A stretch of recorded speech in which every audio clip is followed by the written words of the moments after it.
Welcome to an episode of Dorm Room Theology. I guess we can say. My name is Jesus. I'm a university student. I study finance. But outside of finance and the busyness of this life, there comes a point in a man's life where you realize there must be more. And hopefully, by the grace of God, we realize that nothing in this world is truly sufficient but God. And so today, I'd like to discuss how to persevere in difficult times.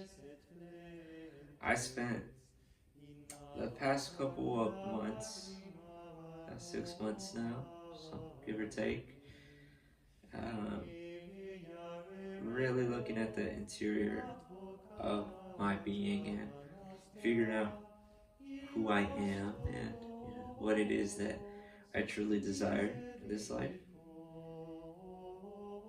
And yeah, so one thing that is often evident is like this problem of evil. Why do good things happen? Why do bad things happen to good people? Why does God allow bad things happen to innocent people? This is a question I pondered a lot in my short life, I'd say. And it never is truly sufficient to say with certainty why things happen. But it is certain to say that God creates good out of bad situations. So you could say God allows evil for a greater good. Even though it might not be as evident for us at the time, we can confidently say that a greater good is hopeful. So persevering in hard times and difficult times. Many people, when faced with difficult situations, often ask to be delivered from them. That these trials that these trials may pass as soon as possible, and peace be back to normal. So that these trials may pass, so that we may be at peace again. But it's often kind of very different. The way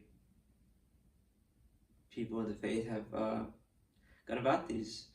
So St. Francis de Sales would say to not ask to be delivered from these troubles, but instead ask for the grace of strength and patience to bear these troubles for as long as God wills.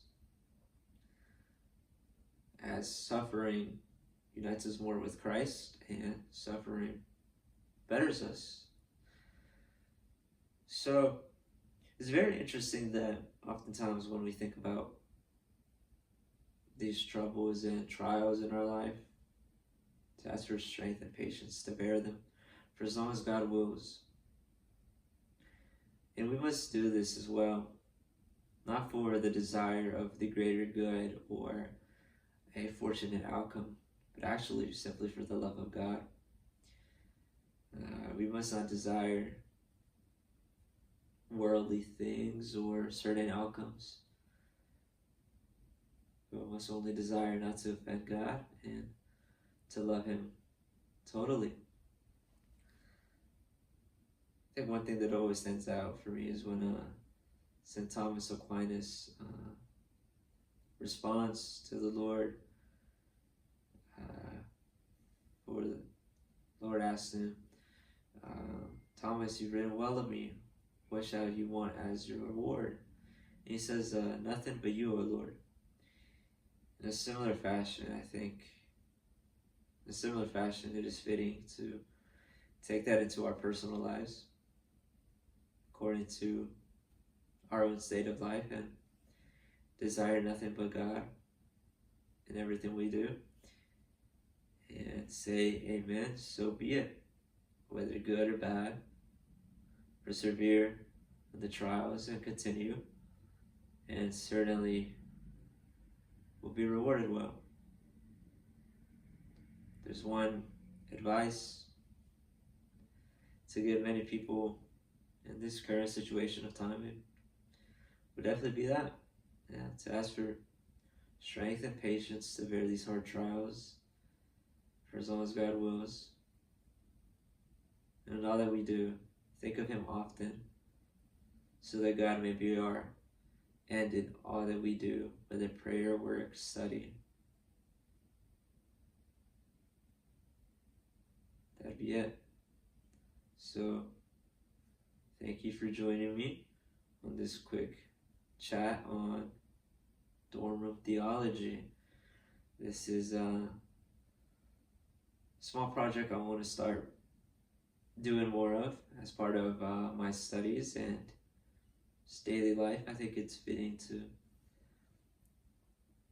share the fruit of contemplation in the Dominican fashion, and hope this helps someone. If it does, let me know. Yeah, so that's it.